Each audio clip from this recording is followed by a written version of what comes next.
Thanks for coming to the 9th Alloy Series discussion. I'm Nate Morehouse. I'm a professor of biology at UC, and I'm also the director for IRiS, which stands for the Institute for Research in Sensing. We are an interdisciplinary research institute. We're a year and a half old, and we're focused on everything related to sensing, perception, sensor technology development. Those topics have typically been the focus of work in science, technology, engineering, and mathematics, especially at UC. And one of the purposes of IRiS is to bring other perspectives into those conversations from the social sciences, the humanities, and the fine and performing arts. The Alloy series is something we do 6 times a year. What you can conceive of as pop-up events around town. We've had them at the Swing House in Camp Washington, at the airport terminal at Lunken Airport, here at Urban Artifact. And they are conversations, free-flowing conversations. We like to describe them as a meeting of minds and curious conversation on a topic related to sensing or perception. We specifically invite voices into this core conversation here. But when these things work well, the audience is speaking about as much of the time as the people we've invited. A few acknowledgements, and actually the list is long enough that I needed to write it all down. So one of the things that we're doing with the Alloy series is partnering with community organizations basis. And tonight we've partnered with Science on Tap and the Community of Reason. And so Jen Scott and Bob Herman have been really essential in pulling this together, not only helping us to identify the topic, but inviting people in. So let's give a quick round of applause to Jen and Bob. Also, Cincinnati Pride has been really useful in getting the word out about this, and I really appreciate them for helping to invite many of you to join us tonight. Yeah. And our hosts here in this beautiful space, which I've been to many times to catch performing artists play. So we have Devin Brooks back here. Thanks, Devin. Andrew Petrick is somewhere around here. These guys do great work here and also with Radio Artifact. So thanks for having us with you tonight. This is made possible by funds from the Office of Research and the Office of the President at the University of Cincinnati. And we also partner with external organizations, particularly to support our graduate curriculum. We do a variety of things outside of this. This year, our partners for our graduate curriculum are the EPA, the National Institute for Occupational Safety and Health, Clovernook Center for the Blind and Visually Impaired, and Kroger. So some of their support does go to help us to do these kinds of things. I think that's all I need to say about support at the moment. But what I'd like to do is to introduce the folks that we've invited here to be with us today. This is going to be fantastic. These people, like, I'm not going to be able to tell you everything about who they have told me they are. Fascinating individuals from a diversity of perspectives. So we will start over here with Aaron. Okay, so Aaron Stark is a local pediatrician. All right, and he is really has a commitment to providing high quality gender affirming care for his patients. And everybody, without me even asking, gave a little fun fact about who they are. So Aaron, he loves reality TV, and he loves not just cooking, but also eating food. So yeah, I'm with you on that. I'm with you on that. So thanks for being with very us. Unique. Yeah, an exceptionally unique thing about Aaron. Okay.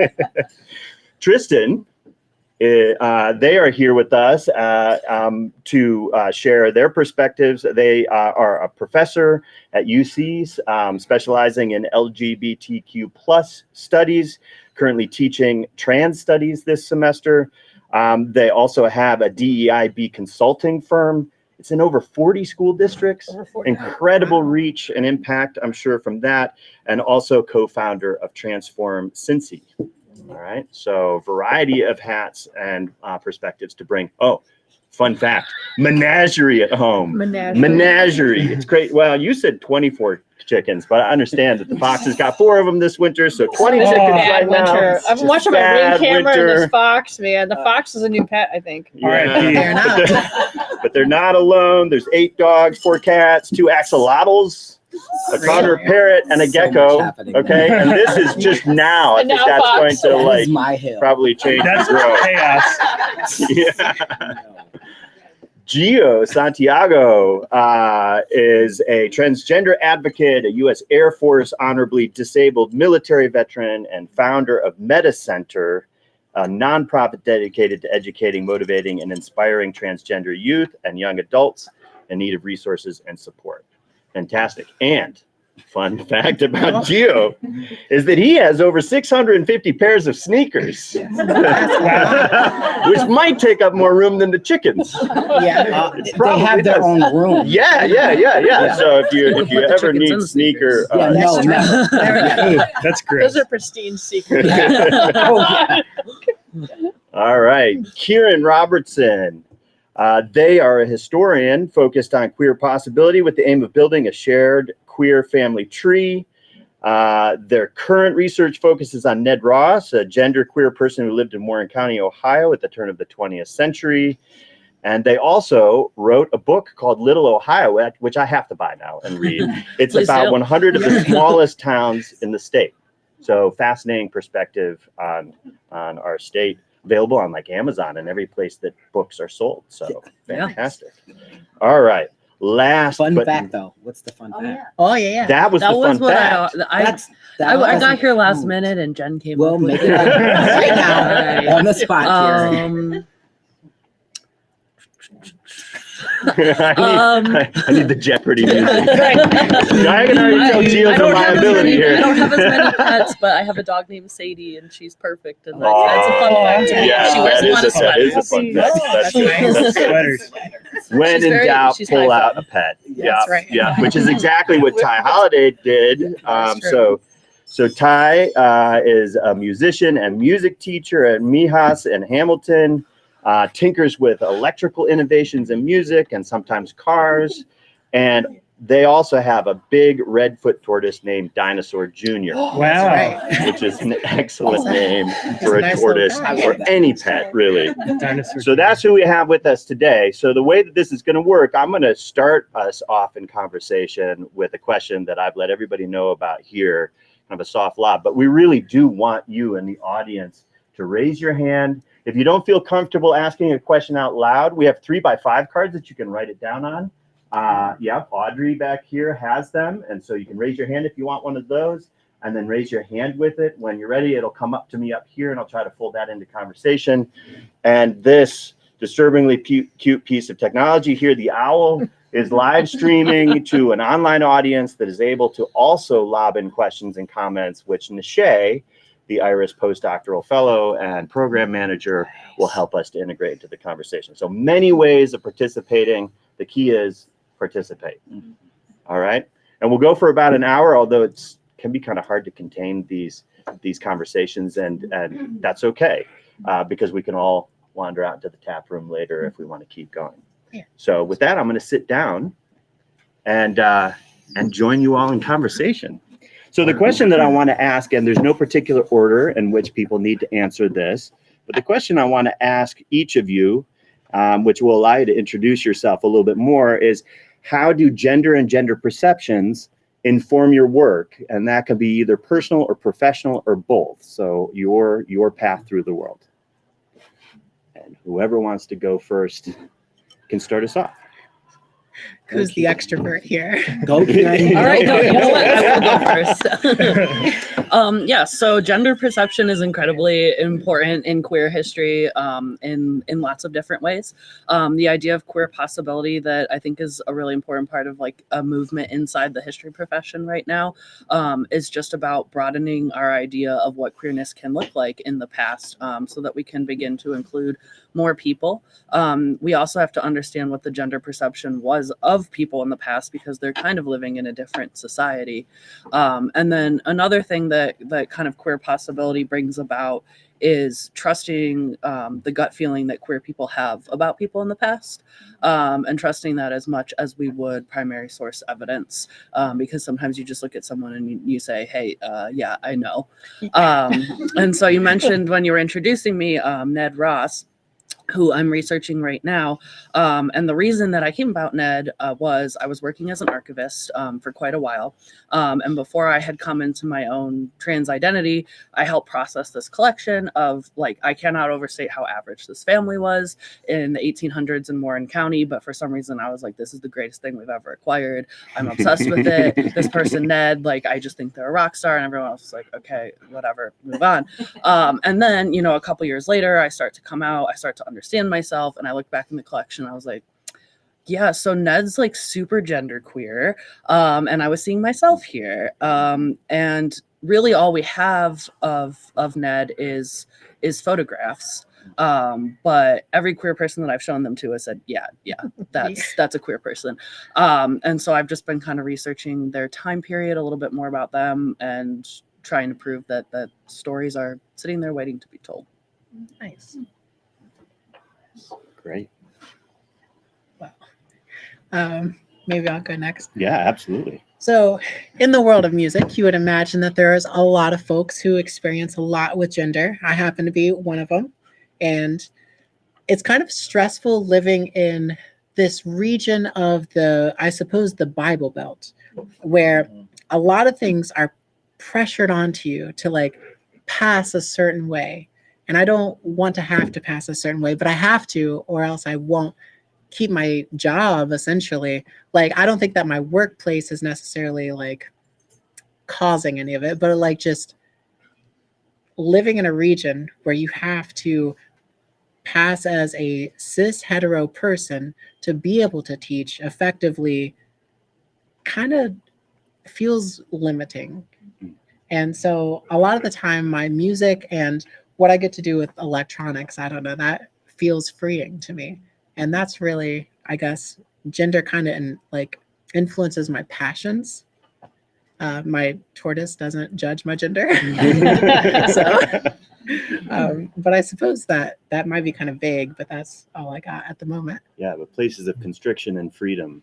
Yeah. And your ability to express that. Yeah. There's a lot. Yeah. So I will play off of that in an interesting way. I think, one, my animals don't judge me, so it's a sanctuary at my house, really. And it's probably my next nonprofit is to make a sanctuary for queer and trans kids in that space in that way. But for me, I keep saying I want to work myself out of a job. I'm visibly genderqueer. I use they, them. I teach these classes. I walk into these 40 school districts saying this is who I am. It's tough. Even meeting my new students, they're like, I'm 22 years old and never met a genderqueer person or someone who uses they, them. But at the same time, it isn't easy. And I had to say to them, sometimes you have to choose safety over being out. Sometimes I have to go through TSA and go, my name's Tasha still, because that's my legal name, and I'm female, and I need you to go ahead and pat me down because you're going to find some things. And they looked at me like, what? And I'm like, sometimes you got to have that safety. Sometimes you have to do this. Sometimes I have to pass and use a men's restroom. It's easier than using a women's restroom looking like me. I use men's restrooms because men are afraid of being homophobic. They don't talk to each other. They don't make eye contact. I can get in and out with no problem. Women, I've had problems. They don't wash with. their hands though. It is Or flush the toilet. But that's a whole nother It's bad. Right? It's real bad. But you know what? I'm not going to get spit on. Yeah. I'm not going to get a gun pulled. I'm not going to get security called. Yeah. But then having these conversations with these kids, like, you can be genderqueer, you can use they, them, you can walk in this world like this, but you better have a plan because it gets really dicey really quickly, right? Yeah. Especially in Ohio. Okay, I can go next. Since we're on the topic of kids, my whole process of like going to med school, becoming a pediatrician, that's all a whole thing. But ever since I wanted to become a doctor, it was because I wanted to be a pediatrician. I've worked with kids like my whole professional life, and I always like learn so much from them. And I think, it goes without saying how, gender goes into my work. A pediatrician needs to like support all their patients. And, we were talking about how kids are really ahead of adults when it comes to queerness and gender. They learn things very quickly. And if you tell a kid your name, they'll call you by your name. If you tell them the pronouns to use the pronouns that you tell them until transphobia, homophobia is like built in. But I think like in my professional life, one of my favorite things is just learning about gender identity, like from kids, like how early they start to express themselves and how like fluid they are in the way that they play and come to know the world. And I find it, selfishly so fulfilling when I can be one of the first just unconditionally, obnoxiously supportive people in their lives. I think like some of the best moments are when a kid comes out to me as like an adult other than their parents for the first time that they're coming out to. So that's my beautiful. professional. Thank you guys. Yeah. That's awesome. Thank you for doing that. For me, I work in the realm of sports. So we know sports is very gendered. And it shouldn't be, because like you're literally just like kicking a ball or throwing a ball or whatever. And so I recently started an LGBTQ sports league because obviously we live in Ohio. We know what the legislation is like, but just across the country, also there's 17 other states that have the same legislation that is trying to stop trans youth from playing sports. And so my philosophy when it comes to coaching basketball or talking about what it is like to play basketball is nobody cares about your gender. It's about your height. It's about your ability.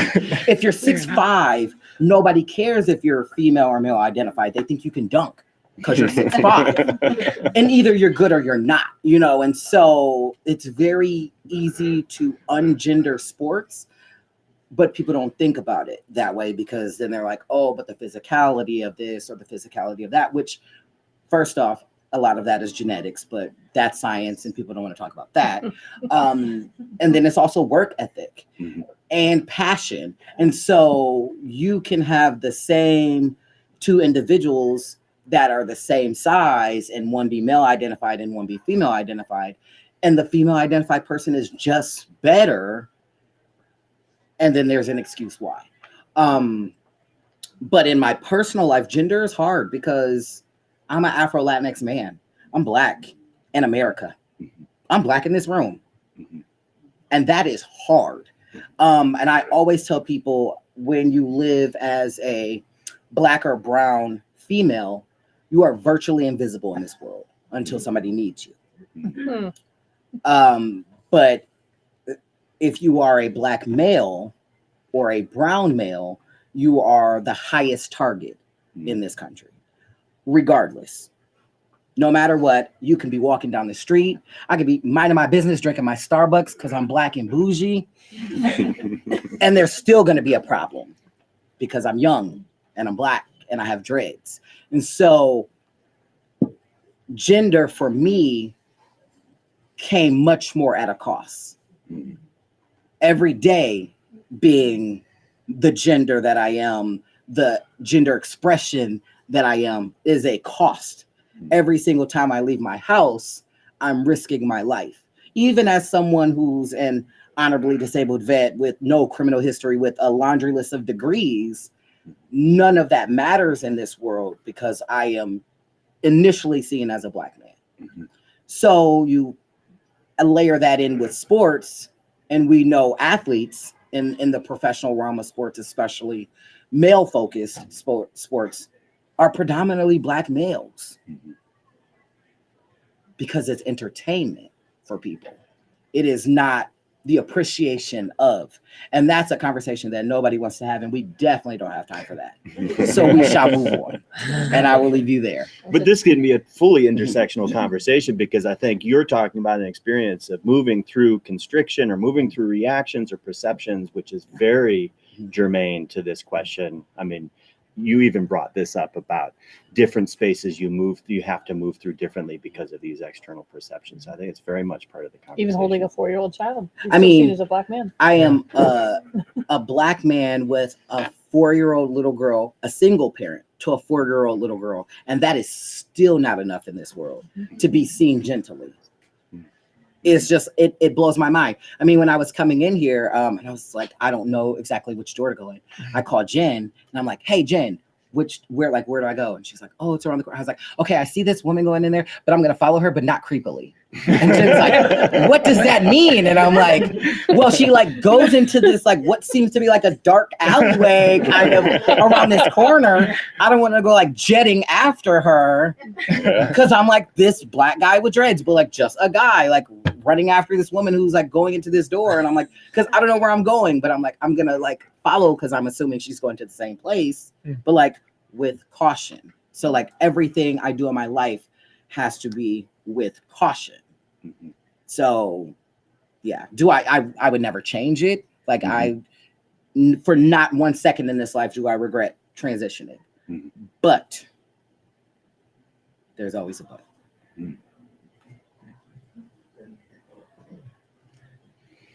Yeah, so tell us a little bit more about what you've observed about the process of becoming, kind of understanding, learning from kids that you're working with, the kind of realizations that they have. Yeah, so I think in like the discourse, there's a huge focus on surgery as like that is transition. And in reality, that's like the end of a very long funnel and a lot of work, between like person that's transitioning and like a whole team of people supporting them. I think when you really break it down for people, transition can start really as soon as, I guess my experience just with kids and adolescents, like, a kid initially expressing that, they were assigned male at birth and they identify as a girl.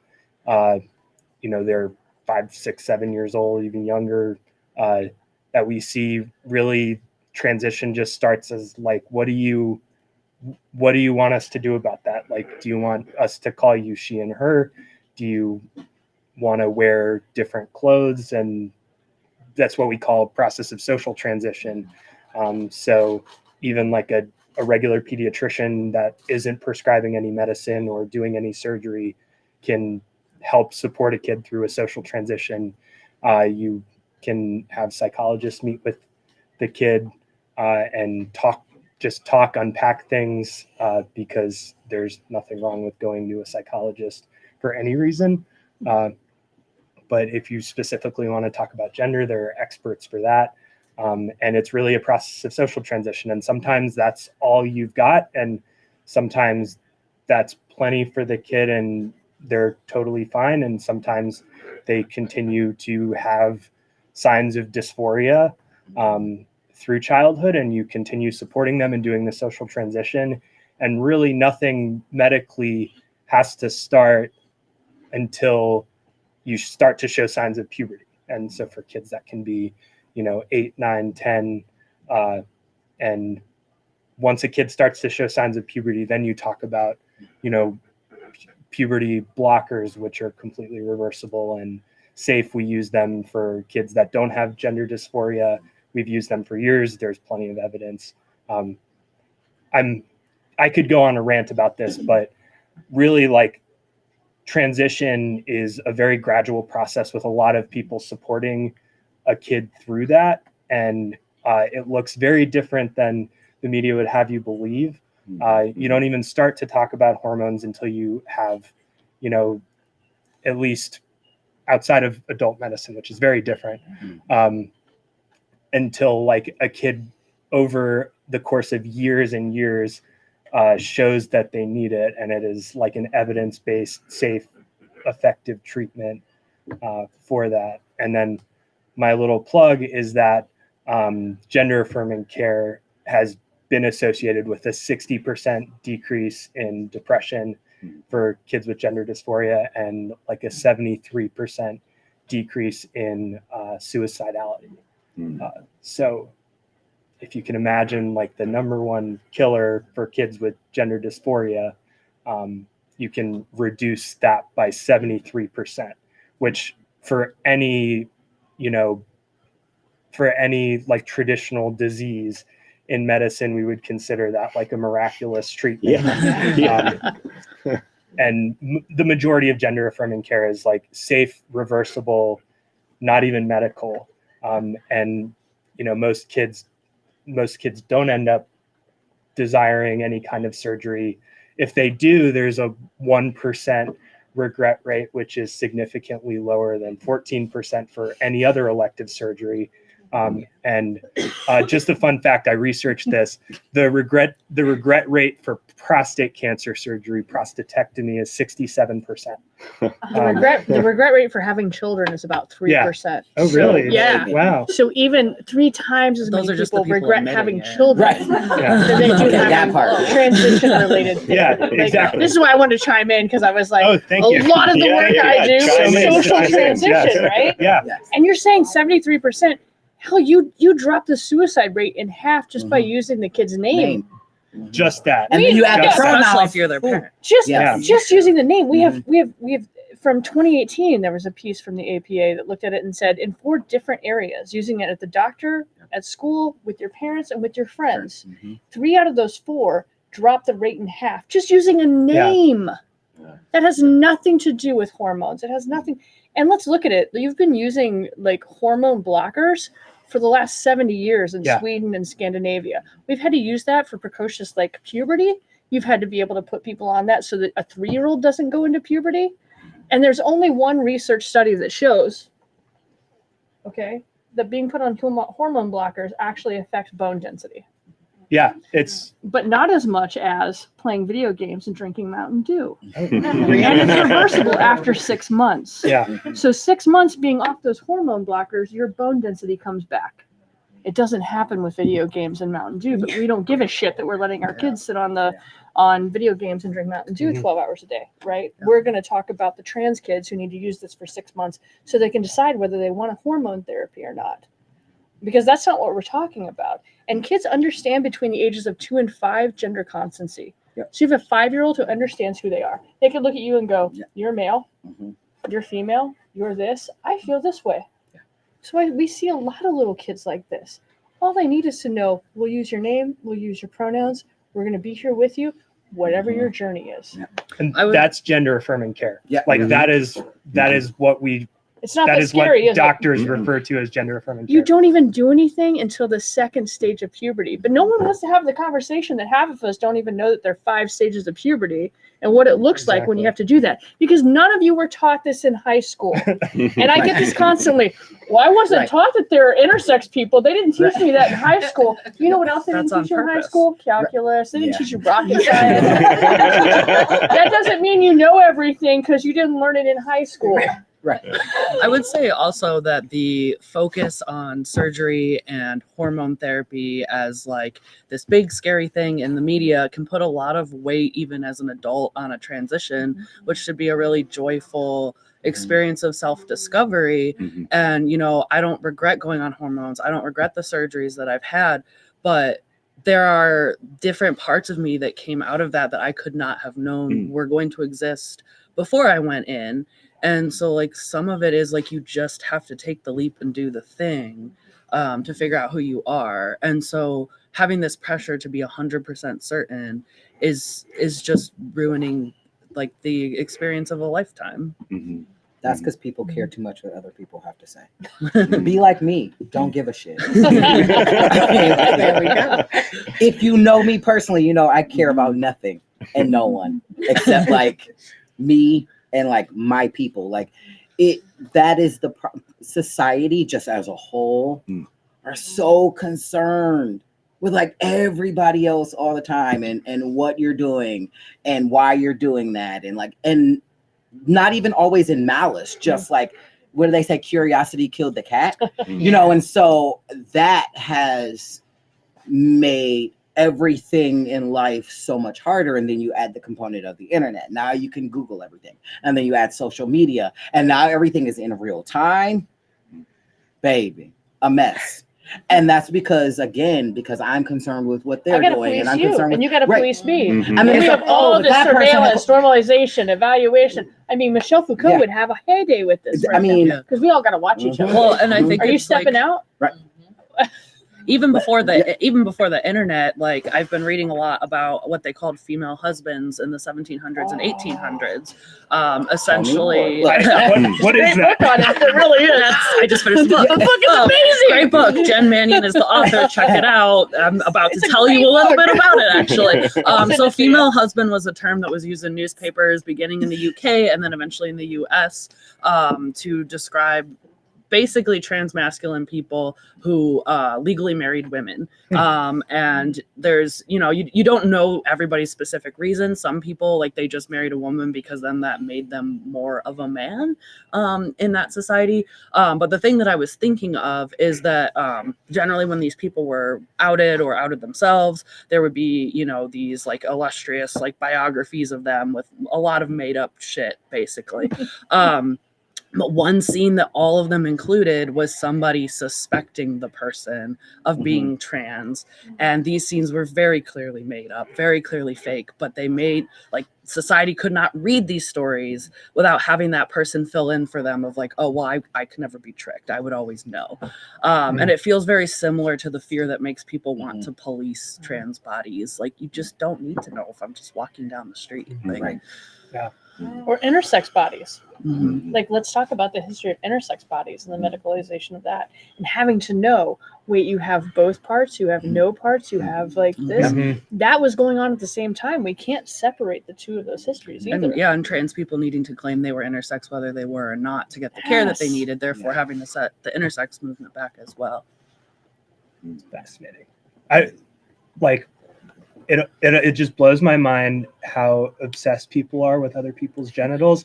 Like, why do I have to I have to know how to treat you. I have to like put a sign on my body saying like what genitals I have, and the politicians are so obsessed with children's genitals. Just like Oh, get out of so their creepy. business. It doesn't So creepy. it doesn't make sense. It doesn't make sense. I mean, but they don't want to talk about that either. Yeah. Like, they don't want to admit to that. But like, So gross. I don't understand how they don't think that that's not pedophilia. It's Like, really let's have that creepy. conversation though. Like, it is not your child whose body you're concerned with. You're concerned with random individuals' children's bodies. If you aren't a politician, you're a pedophile, right? Yeah. Like, we're having that conversation. If that is You're right. Joe Smith down the street It's wanting to know about my child, he's a pedophile, right? Mhm. Why is that not Joe Smith in the Senate? It's the same thing, but that's again a conversation that they don't want to have because that would cause for accountability, and people are scared of accountability. but even as adults. Unless they're holding it. Yeah. Right. Unless they Yeah. feel like they're holding somebody else Mhm. accountable Mhm. Oh. to their own, to what that person perceives their gender to be. Yeah, Yeah. Oh, and that's a they're they're constant all moving about it. goalpost. They're afraid Those that- goalposts are always moving too. Right. They're Yeah. afraid that Always will be moving. something that they didn't assign us to be. Yeah. Like they want Right. that measure of control. But here's the thing, though: unless you and I, Gio, are getting in a relationship, in a sexual relationship, Mhm. it's none of your business. Right. And first of all, we probably need to have conversations about consent, Mhm. boundaries, Yeah. what I like, what you like, Mhm. what's your safe word, Right. what are you okay with. But we don't want to talk to kids about that. Oh my God, why are we not talking about healthy relationships with Yeah. children? Mm. As they get into relationships, we're not Yeah. having that conversation. You know, as someone who has a 4-year-old, I talk to her a lot about all of that. Like, if you want to hug this person, did you ask them if you could touch their body? I don't care that you're 4, because people think, oh, kids, it's innocent, it's cute, but it's not. And I need for her to understand that. I need you to understand that you have to ask them if you could touch their body. You have to ask them if you could touch their neck. You sat down, I was Because- excited to see you, and I was like, can I hug you? Right. You were like, holy shit, we've been trying to see each other since 2019. Exactly. Right? Exactly. But we You still know. ask that. How many Yep. people ask that before you touch Yep. someone? But like, kids get it. She's Yeah, they like, do. okay, she might forget sometimes because she's excited, you know, but that reinforcement, she's like, oh, if we're doing it early and teaching children simple things, and we continue with that, because we know repetition is key, they won't be 75 years old going 0-14 trying to be the Speaker of the House. Because they will have got 1 point me. They will have learned certain things because repetition is key. I'm going to ask this question because that's important. I'm going to ask you, can I touch you? Because that's important. We're going to have these conversations about how you feel. Like if you're coming to me and you have an issue, I'm going to, okay, am I listening or are we problem solving? If you just ask those two questions with almost any conversation you have in your life, that's helpful. Even if it's about somebody's gender. Okay. Am I helping you find a doctor, or are you just talking to me about how you're feeling today? It's amazing, isn't it? Yeah. Adults complicate it. We really complicate gender. It was funny that you mentioned, I don't remember who it was that mentioned it, about they don't teach us in high school about these things. Because like, I remember in 5th grade and then again in 9th grade, I had these classes talking about sexuality and about puberty and all these different things. And literally my teacher was a blatant homophobe who just went on about it for like a good 30 minutes. I was like, this is not an education. This is a problem. And what's the problem with saying most yeah. girls have menstruation? Most boys have a penis. You don't have to say there are trans people that exist, and there are like, you can say most girls, most people who identify as a girl have menstruation. It's not a problem. Right. And I mean, I think they need to say that trans people exist because, like, I didn't know trans people existed. I didn't know that was an option. Took a little while to figure out that was a road to take. So I think that's a lot like back to the kind of the queer possibility thing that's happening in museums is, you know, a kid goes on a trip and stumbles upon an exhibit and like you can't stop them from seeing that. So if we can get it in there, they'll get the information whether, you know, the teacher wants them to or not. I love it. Just a reminder to folks in the audience, you can raise your hand. You can send us a 3x5 card. We will shut up for a second. Yeah. Go ahead. Silence is golden. Right. We've got one over here. Something I actually had really good conversations with my family about over the holidays in an effort to reconnect with them and their mostly right-wing thought processes about things, just trying to kind of open them up to the communities I'm a part of. We talked about sexual education in school and how the only overarching lesson that I remember learning was about abstinence. There was no advice surrounding becoming a sexual being when your hormones are extremely active as you're growing up. There was no information given around how to navigate different kinds of attraction. There was only the one discussed, which was heterosexual attraction.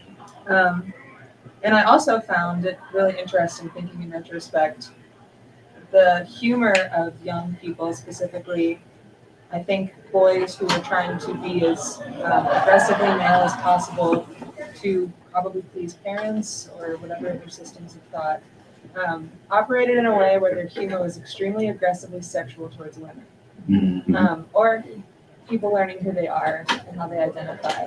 And I'm just kind of curious what any of you think about how that limits young people from learning about who they are as they age, and if that kind of represses them even more, and how we could do better in educational systems to talk about these things with developing people. If I could speak from personal experience, that absolutely had an effect on my life. Like, my dad, for instance, is extremely misogynist and wanted to raise me in that environment, wanted me to be just like him. And then my mom, unfortunately, was very similar. And like, I was trying to break out of that. And funny enough, like some of my friends were always calling me like a hippie and a communist because they didn't have any other words for like people who weren't living in that literally toxic masculinity. And so, like, when I was trying to come out to my parents, they were extremely confused because even though I'd been wearing dresses, I'd been wearing eyeliner, all that, I was also working on cars. And they're like, surely you're doing very manly things. You can't be this thing. And I'm like, surely. There's a big difference there. But they were also trying to like pair me up with friends who, like you're saying, were very toxic to women because they wanted me to be that. And it's really discouraging because I never lived up to their expectations and their expectations. It does, absolutely. I agree, absolutely. But I think even like on the sexual health piece, like even as adults, people are like, they don't like to talk about it. They don't like to talk about like whether they go to get tested, you know, they don't like to talk about masturbation. And I'm like, baby, because it's a sad world. Like, you know, and as a recently divorced person, I was married to somebody like that. She's like, oh, this, I'm like, I make it make sense to me. Because of the way she was raised, how she went to school, you know, and the classes that were taught there, you know, like you talk about abstinence. Abstinence is great if that's what you choose, but also having sex is amazing if that's what you choose. Just protect yourself. And I think the same conversation is had about like monogamy and polygamy, like all of these things, you know, it's a one-track thing. And if you go off the track, it is like, oh, you're grooming them for something else or something weird, you know. Again, like my daily life is living with a 4-year-old, so I get a lot of life experience from that. And she is now in school, and you know, they like to hug their friends. Everybody likes to, and there's this one little boy that the teacher's like, oh, that's her boyfriend. It's not her boyfriend. First off, she just turned 4 like 2 weeks ago. We don't have boyfriends at 4. You don't have girlfriends at 4. You don't have any partners at 4 years old. That is your friend at school. And I am very strong in saying that in front of the other teachers, in front of the other parents. My little baby don't have no boyfriend. She can love whoever she wants when she's old enough to figure that out. And there's different kinds of love. You know, and so, but I think the thing is saying like, we're not doing that at 4.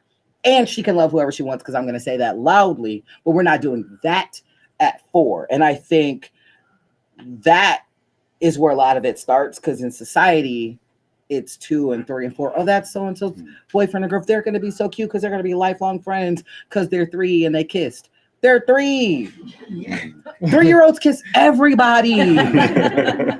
So then by like that account, every 3-year-old I know is a polygamist because they kiss everybody. You know what I mean? Though, like, are we serious? Like, We might have to look at 3-year-olds. Mm-hmm. you know what I mean? They don't care. Love They just want to like love everybody and hug It's everybody. infinite. If we could foster that in a healthy way, we would not be in the positions that we find ourselves in oftentimes. And so I went from being in a monogamous marriage to like openly being poly. And it is a hard concept, like for my family. And I'm like, why shouldn't she see that I can love whoever? Now, let me be clear. That does not mean she has to meet every single person, because that's another thing. But she can understand that love is infinite and it could mean all of these different things. And because we are taught love in such a romantic and sexual way from inception of birth, that's what they teach in school. That's what they teach in churches. If you go, that's what they teach at home oftentimes. So it's almost on the back end, you're trying to do the reverse. So I am sending you all of the well wishes for that continued conversation with your family. But I think that is like where it starts, by like stopping a lot of those conversations that we hear when people are talking about children in that way. And if we stand on that, that ripple effect might happen.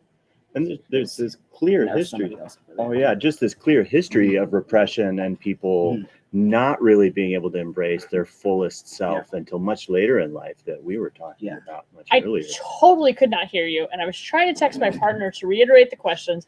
I wear hearing aids, and I'm losing my eyesight, so I can't even. It's like dealing with Helen Keller up here. Right. So y'all, just, someone's got to repeat this Not shit. with you. Damn it. Someone's got to repeat this stuff. And so she's like, didn't hear what they said either. But listening to the answers here, I teach Context clues. I'm like, context clues. That's right. I teach a queer studies class where I make everyone read The Tragedy of Heterosexuality Oh, it's so sad, isn't it? by Jane Ward. It is. Can you guys make a list of the books you're recommending? Girl. And The Tragedy of We can send it out to Heterosexuality is Ticketable, fascinating. The fact that we talk about how we've set this up. We set up the concept of heterosexuality. We set up the concept of monogamy. We set up the concept of how we teach this stuff. And you cannot deviate from that. Y'all need to take a queer studies class, because seriously, we look at this and we go, Benthos Panopticon. We're all in a prison and we don't know who's watching us. Elf on the Shelf, even simple things like that. You make your children think someone is watching them all the time. It's creepy. That comes from Michel Foucault, who talks about surveillance, normalization, evaluation. Yeah. It's like we're in a prison and the prison guard's in the center and you don't know when they're watching you. Yeah. And you better not misstep. You better not step out. You better not mess up. Well, Because we're going to let your neighbors know. Yeah. We're going to let your mama know. We're going to let your grandma know. We're going to let everyone know. And that's why we stay in these pieces until eventually we get to the age of like 50, 60, and we're like, fuck it. yeah. I don't care anymore. Because we can sit here and say this younger generation, Gen Z, is saying 1 in 5 are saying that they're LGBTQ+. Almost 23%. And everyone's like, is it in the water? Are you grooming them? Is this something new? Bitch, please. They're not killing themselves anymore. They're not getting married for decades anymore. They're not being forced into heterosexual marriages where they're unpleasant and can't stand it anymore. And they're coming out and telling you who they are. That's what's different. And this study was recently done where 1 in 5 now are identifying as LGBTQ+. And we're given the option to identify as asexual. Oh, mind-blowing. You can have a homo-romantic relationship without the expectation of sex. You can set up a boundary to say, I love you, I'll hold your hand, I'll cuddle with you, but maybe we won't do this. And then maybe you can find this other person who you can do that with. Again, mind blown. I want to get to this nice person right here who's been waiting for a long time. I'm a retired teacher, 35 years. Blessed be. I've been through the public schools. I'm still alive. Yeah. We said a prayer for you just now. The whole 9 yards. Seen sex education come and go. They'll tell you that most public school teachers are on your side. They really are. They just don't know what to do. Well, I don't think something that hasn't been mentioned here. I don't think you really understand the religious pressure on which has not been mentioned yet on the Board of Education. And we are really... Oh, I understand. We are hamstrung. Well, I understand, but it hasn't been said. Yes. We are hamstrung. There are certain things we cannot do, especially as a white heterosexual male. There are there's something You're more powerful than I am, though. A white heterosexual cisgender male has more power at all of this than you have. I don't have no And power. I have. You looking I at was me born for with a 0-0 count. I get it. Yeah. I get it. Okay, but I'm here anyway. I love your voice. But Thank I'm you. Here. My daughter is gay. She has a partner, 2 kids, and this is, eye-opening. So it's wonderful. I love it. She's going to be 40 in March. Cancer survivor. Wow.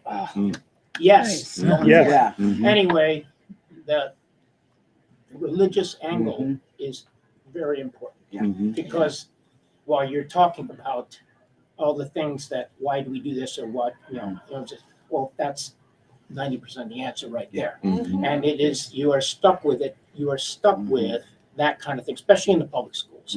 I don't know about parochial schools. I don't understand. I know a lot of people that could teach at public schools or in parochial schools and just kind of do it just because they give you a job. Right. But I know it's tough. It was a tough thing to deal with. You get some people that would talk to you and you just can't give them advice because if they tell their parents, you're fired. You can't do that. It's a tough thing to deal with, and it's getting worse. Especially in the Board of Educations in the smaller schools, they're being overtaken, and it's going to get worse before it gets better. I think a lot of this kind of makes me think about this idea that kids have rights as human beings outside of their parents and information that they should have access to whether their parent decides. I mean, yes, but in a perfect world, they should. They are human beings too. But then it becomes about deciding what that access is. Legally, they do in some ways. I'm going to push back on that a little bit because with Title IX, trans students do have rights. Right. There are certain things that federally we still have rights. I'm in Kentucky, Michigan, Utah, Oregon, Ohio, Indiana. I'm in 40 school districts. what you're saying to me is nothing new. I'm in fact doing free work in certain school districts because they can't actually show that I'm a contractor. They I'm cannot doing- show that they're paying you to like groom these children. But are they sending out postcards in Man. the mail saying that I'm in there and doxing me? Sure. But you know what I'm not going to do? I'm not going to pull out of the school and not be there for them. Things are different than what actually happens. But we're in public schools. Let's say this again. You're in public schools where we're letting religion rule the public school.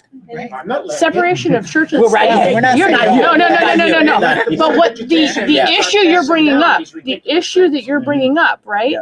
I'm currently in Summit Country Day, and that's a Catholic school. I have to go in under another contract. I have to be something that I'm not right now to be able to get in there. I'm not talking about getting in front of the kids. I'm talking to educators and administration on how to just support them so they don't kill themselves. I'm sorry to be so blunt about it, but it's not about getting in front of the schools and the children and grooming them. It's about, hey, if a kid comes out to you, can you respect their name? Right. Can you respect their pronoun? If you don't understand what they're saying to you or you're not okay with it religiously, here's my card. Yeah. Here's Transform Cincy. Let's hit this person who's So- back Fight the there. good fight, man. Yeah, we appreciate you. On the note of representation and understanding that, and exposing kids in school, limiting the amount of kids that are killing themselves because they're not exposed to things, because they don't know they exist. We're talking Ohio, we're talking the awful laws in Better Ohio. than Indiana. A name comes to mind, Leela Alcorn, who was a friend of mine, who up until she met queer people at her job at Kings Island, didn't know being queer, being trans, being anything but what you were assigned at birth. She didn't know that existed. And if your only exposure is religiously informed education standards, or your incredibly conservative right-wing parents, we are setting these queer kids up to fail. And that's important to have people like Aaron Yes. that's doing like gender affirming care of kids, but it's so real. The amount of teenagers I have talked to that have wanted to kill themselves or have attempted to kill themselves or have completed killing themselves because they don't even know these are options. And then I'm going to backtrack a little bit. Do you know something that you said is with, because I used to work with preschoolers, so I'm very familiar with this kid likes this kid and their boyfriend, girlfriend, whatever. And so having those conversations of like, hey, that's not okay to sexualize our kids, but when do we start introducing topics in schools? This is not a point of question. Right. Open to anybody within the education system, where we start to understand, to your point, when do we become sexual beings? How do we understand ourselves as sexual beings? And diving into those questions. So where's the line? Like, So I want to jump in on what you were talking about first, representation and Leela, like the statistics that are being stated at this table are profound, but are very skewed to white kids. Let me just also be clear. Because Black and brown children still are not seeing themselves reflected. Even when you see a trans person or a queer person, most of the time on TV or anywhere, they are white or white passing. So, yes, it's great. We're reaching some of the masses that look like this person and that look like that person and that look like that person. So I'm still in the trenches trying to find the ones that look like me. Or if they're brown, they die. And if they're brown, they die and nobody cares. Let me say that again. If they're brown and they die, nobody cares. And on top of that, they are villainized after it happens. So there is no conversation of how to even structure what that looks like, even in Ohio, to be like, you are supported because, just like you said, the conversation for Leela was then like, oh, this poor girl took her life and now we have to figure it out. Is that conversation going to be the same if she was a Black trans girl? Not at all. Nobody would even care. She would not have any form of platform in her death because it would not matter. And then to your second point, I think having the conversation with children about their bodies is a great way to start to segue when around puberty, as the doc said, when you start to talk about being a sexual being. That's what I would say. I think you can talk about love, you can talk about your bodies in a healthy way in preschool and in those levels. But then once your body is like really starting to change and you're having questions, that's when like you can talk about what that looks like. Yeah. That would be So kind of about the gender sexuality education topic, you can start as early as you want. Like you're doing, you're teaching consent, like, you know, out of the womb, like you said, you know, your daughter knows to ask people, can I hug you before hugging them? She knows that if, you know, her aunt just like bends down and picks her up and kisses her and puts her down without asking, that's not okay. You know, you don't just take it when someone feels entitled to your body and touching your body. Like that is gender sexuality education right off the bat. You know, teaching kids like, oh yeah, like, you know, you have a mom and a dad, or you have two dads. Some people have two dads. Some people have two moms. Some people have two moms and a dad. You know, one mom, one dad. Like that's a family, and those are people that love each other. And that's, you know, these are the words that you use. And, you know, when they start asking questions about, you know, sex, where babies come from, genitals, all that stuff, you answer, honestly, that's what's developmentally appropriate. But obviously, you know, in my practice, when kids ask me those questions, I'm like, what do your parents tell you? Because I'm going to defer these things to your parents. But anyway, like one of the big points that I want to make is that saving sex education for middle school, when you know kids are going through puberty, is really missing the point, because there's so much learning to unlearn, and there's, you know, you haven't started the process. It's like trying to teach calculus starting in high school without having any math education before that. You know, you really have to like approach those topics. And you know, another statistic that I like to mention pretty much in every clinic visit, especially with like tweens and teens, is that the biggest like protective factor for a teen against like pretty much all the adverse health outcomes is having a trusted adult in their life.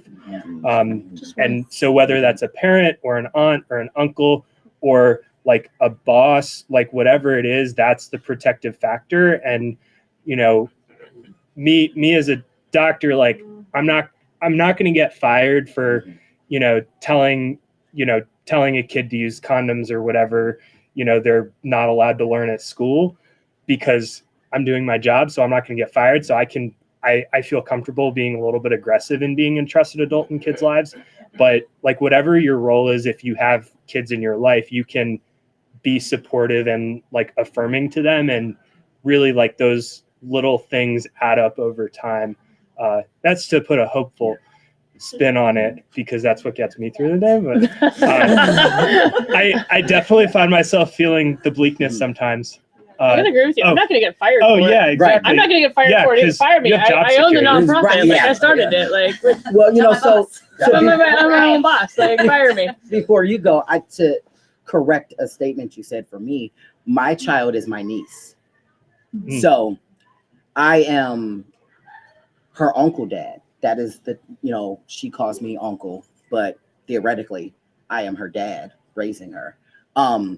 But again, representation, right? Because how many people live with their trans uncle? Like, probably some. Yes. I wish I could. And so, for her, again, understanding what families look like is so important, because she does not have a mom. She theoretically has someone who gave birth to her. That woman is doing whatever she's doing wherever. She does not have a dad. He is also off doing whatever he's doing. So if you ask her, who's her family? Well, I got an Uncle Boo. I don't have a dad, but I have an Uncle Boo. I don't have a mom. I have an Uncle Boo, because it's important to know that you don't have to have a mom. You don't have to have a dad. You have a family. You have people who support you. And those people are ultimately who teach you all of these things that you need to learn in life. And so again, it's like living and fixing all of the things from here. You know, I've had her 2 years, and I've had the unique opportunity to craft the beauty that is her mind alongside of her, and understanding the way the world works in such a precious way. And people are like, she's only 4. I said, baby, just turned 4 2 weeks ago. But I promise you, you would think she's been here already before, because it's just me and her.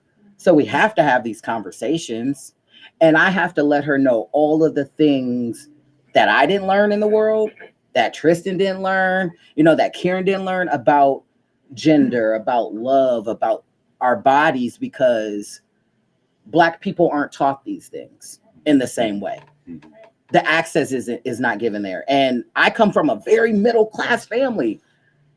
My sister is getting her doctorate right now. Like, I didn't come from the hood, as a lot of people think, you know, when they see a young Black person with dreads. And so even as someone who has had access to education, we still didn't have the same access to education. And so I'm pouring all of that into her. So whenever someone says your daughter, I'm like, she's not my daughter. She's my niece. Even if you don't know her, you don't know me. I have to correct that, because when you don't correct things in life, people just continue to say the wrong thing. You know, like, just like when you're misgendered, if you don't correct someone on your gender, they're going to think it's okay. And then they're going to say, well, you never said it was wrong. You never corrected me. So as a Black man in this world, I am constantly correcting the world on everything of every single day, even those who have the best intentions, because of course you didn't say anything in malice. But again, if we are not protecting ourselves and pouring into ourselves, how can I assist all of the people in the world that I want to assist? So there's a reason I know we're like at time, but there's a reason I said a Black man with a child. Do you know how many children I have helped raise that aren't actually my children? That I will never get credit for being there when parents kick them out, when people don't give a shit about them, when we have to. Yeah. So a Black man with a child, but that's a whole nother conversation about how do we look at family? Right. How do we look at who pours into children? There's a book called and That's Our Family. Read it. It is absolutely amazing. It talks about living with your uncle or your aunt or your sister or your grandma. And, you know, you got 2 mommies, 2 daddies, poly families, step parents. All of these things are important for children to know, because if you think you're only supposed to have a mom or dad, then that helps along that train of indoctrinating monogamy and heterosexuality and white supremacy. And I don't have no fucking time for that in life no more. Okay? None. Fair enough. So I know we're like, the building is a church. I don't think that's what this is anymore. So fuck, and that's It's a my favorite reformed word. church. It's reformed. So So we will collect these reading recommendations and send them Yes. out to ticket holders. Okay, I just want to let people know I will do that. He's like, can I get all the books? We I've never are heard of any of we these. are at time, but I want to open up one last space in conversation, because so much of this is rightfully a discussion about the pain imposed by meeting society in these spaces, as well as harm reduction for people that are in that process. And I want us to end by opening up the space about the joy of finding one's way to the truest expression of gender. What does that look like? That is the reward. So what does that look like? Well, to build off of a lot of what we talked about, not suicidal anymore. Mm-hmm. And that feels really good. But how do y'all feel? I mean, I That's a question. Yeah. Was there someone in your life that helped you be comfortable where if your parents weren't? Well, You know what I'm saying? It's like you found somebody that helped you see that it was okay. it took years. I fled to Texas, which was not a Hey, great place. wow. I know. And I lived there before, I was but I'm talking not about playing. Indiana, but you went to Texas. If you go down to Corpus Christi, Texas, Jesus. it's majority queer positive, which was really cool. There was a big drag scene. I'm not that much into drag myself, but the people there were amazing. And then eventually I got a bit homesick and I came back. I had a new roommate who I worked with, And this person was the most supportive person I've ever had in my life. My family is not in my life anymore. And it took years for that to happen. But now everybody I have is supportive. There's chosen family, but it started with that roommate. That they changed my life. And funny enough, they've just started transitioning. So Wow. I feel That'll like happen. something happened along cycle. the way. Yeah. I just want to offer a quick observation, which is that this conversation has so beautifully centered on young people, on children, and I'm not even sure if that was the intention. And there's this like rising up of the future inside of that.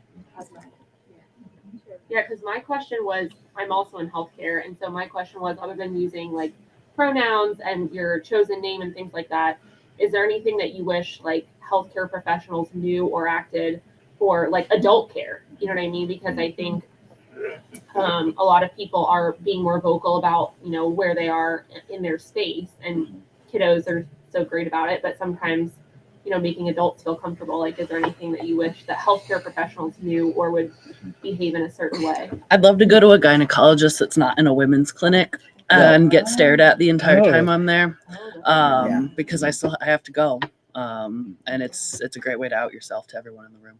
I've made I sure mean, mine aren't at a women's I- clinic. Advocate for that.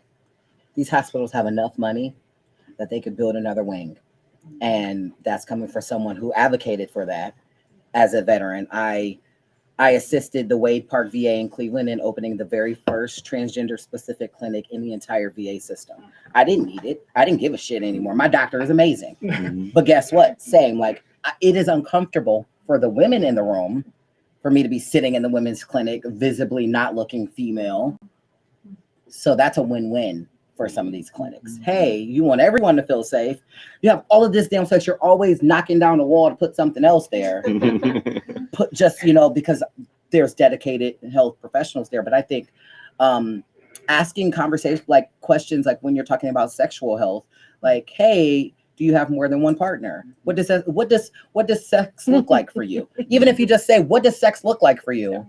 And What does ask it having every sex look like single for you? time, Like that's even if that's your consistent patient, yep. they might have new partners. It might change, you know. And so I think just that's a simple question, because then that also opens the door for them wanting to get tested and not feeling awkward about asking, or not feeling shamed if they say, hey, I do have two partners, you know, and I do want to, you know, feel comfortable and be safe. So I think that's an easy way. Well, I think that's interesting you say that, because there are certain patient populations where you do have to ask about that sexual history. And for like accreditation purposes, a lot of times you have to ask very specific questions.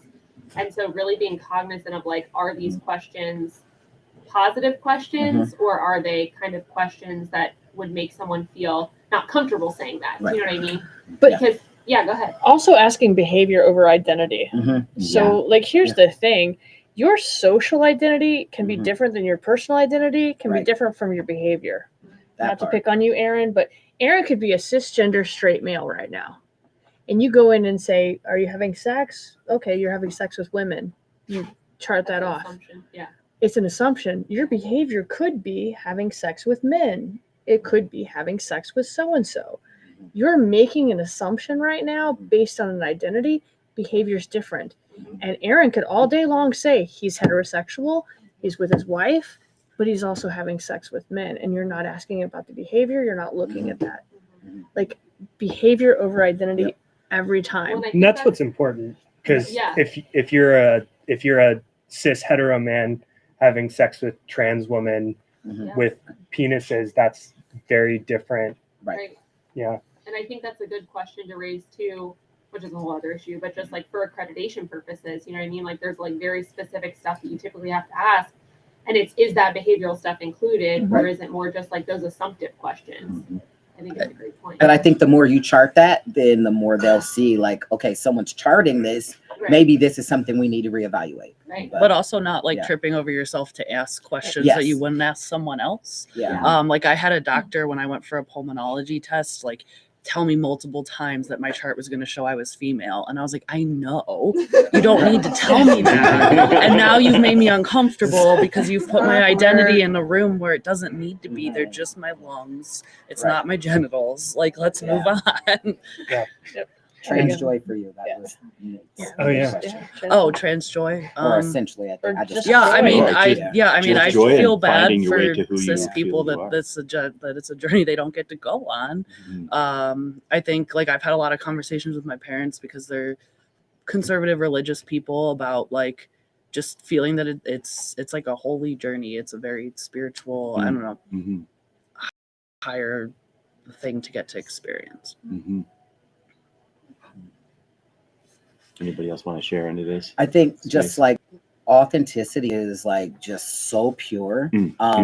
Again, like hard Black man life, America, but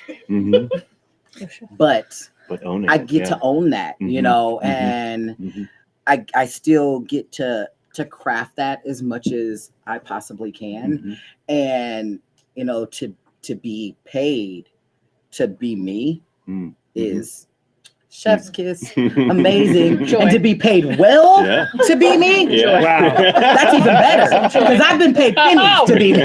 So like, to We be know paid, we're worthy now. 2023 right? is You know, worthy. it's like, so owning that and being like, I am Black and I am trans and I am not broke and I am thriving, and that is like something that I know a multitude of people have never gotten to live because their lives were cut down at 18, 19, 20 for being Black and trans and thriving. And why would we not wish that for everybody? Owning that every single day. Not wish that for everyone. I'm the hype man for myself. I'm the hype man for you. That is like, that is what I take from being me every single day. Authenticity. So I love this question of joy, because I'll go back to the tragedy of heterosexuality and Black boy joy. You know how much I like look at that hashtag? I want to see Black boy every joy. day. Every day. You're gonna get it. Follow me, baby, because I'm so fine. You're already. And I feel myself. You're gonna get it every day. You already know how excited I was to see you. But when you look at that and go, we've been told that we're supposed to have shame. We've been told we're not supposed to exist. We've been told this is our identity because of the way you look. And I'm like, no. You know what we've been told too? Oh, I wouldn't choose to be queer. Right. I wouldn't ever choose Thank to you be trans. for not choosing to be in the way. You know what I'm looking at right now going, I don't know if I had the choice. I like this queer joy. I like this trans joy. I might choose this if I had the choice. I'm tired of that rhetoric too. Oh, I was born this way. I didn't choose it. Fuck you. Why can't I choose that? Why should I choose heterosexuality? Listen, I feel bad for straight women. Don't feel bad for them. They're. I know they didn't choose it. I want to be like, are you okay, baby? Just funnel them over to me. That was a years of therapy for that. I've gotten over that. No. Listen, I just want to be everybody's side boyfriend for the rest of my life. This is why we get along. Okay. But you have to look at this and go, joy for me. But right? Let's own that shit. I'm tired of this rhetoric that I'm supposed to have some kind of shame around who I am. Yeah. I feel joyful in being queer. It is and an assertion of trans your and own who I am. joy in the world to do what you do. Exactly. And what we should all be doing. Yeah, I love all of this. I love wow. it. This is great. For me, I love being able to be part of the queer community too. I was a very good friend of mine who's also a doctor, an adult doctor, who couldn't make it tonight because they're working. So maybe we could have had more adult conversation if they were here. But we were talking about this like TikTok that went viral about this guy crying that straight people are super boring. It's like 5 seconds long. Girl, I saw it. It's so I'm it's way so too funny embedded and in it's so TikTok. true. I saw that shit. But yeah, it's just it's so fun, and especially like my life can get boring sometimes. So all of my queer friends, like we get to like have a bunch of fun together. And you see that emerging in your patients as well too. Yeah, that it's discovery great. itself has got to be. And also my friend has this quote that I have to share. because they probably would have shared it. And I try to follow this as much as possible, but they try to only buy clothes that would make you look queer no matter what gender you identify as. And I've been trying to practice that. Like, obviously, this isn't working very well, but I sat next to you because I looked at you and I was like, oh, You cannot end on that, and then you didn't follow the. I know. I didn't. I'm working on my money. I'm working on my money. Working on my money. Is that Yeah, what you I said? have to pick up a lot of shifts to pay for my lavish lifestyle. And I'm still working on evolving my work. I am here for you. I am here for That's you. the other thing they don't tell you about transition is that every season you got to buy new clothes because you're just growing and growing again. Ooh. Don't look at me. I don't wear the same thing twice. Conversation for another day. Obviously, your shoes. Yeah. I'm You have enough grateful. for 2 years. I do. I'm grateful for nonprofits that help get trans people clothes for that. Yeah. And you can come back as many times as you want. Right, yeah. And we don't card. You don't have to be like, here's my trans card. 10 punches and you get a folks, bagel. I think that's a great note Yes. to end on. These allies always end up at the space of wanting to go farther, and they're not going to kick us out of the tap room out here. So if people want to keep having conversations or ask folks that can stick around, please do. Sometimes I warn people that these conversations never get anywhere in particular. We won't end. And that's Right. intentional because you're supposed to carry the questions and the thoughts and the inspiration out into your life afterwards. So again, thank you for coming. And we have more coming up.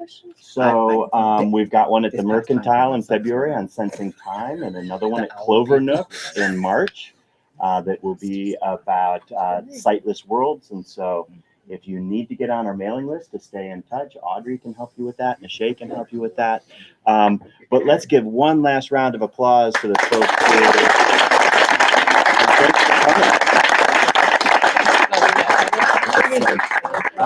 Thank you. That was wonderful. Thank you. Thank you.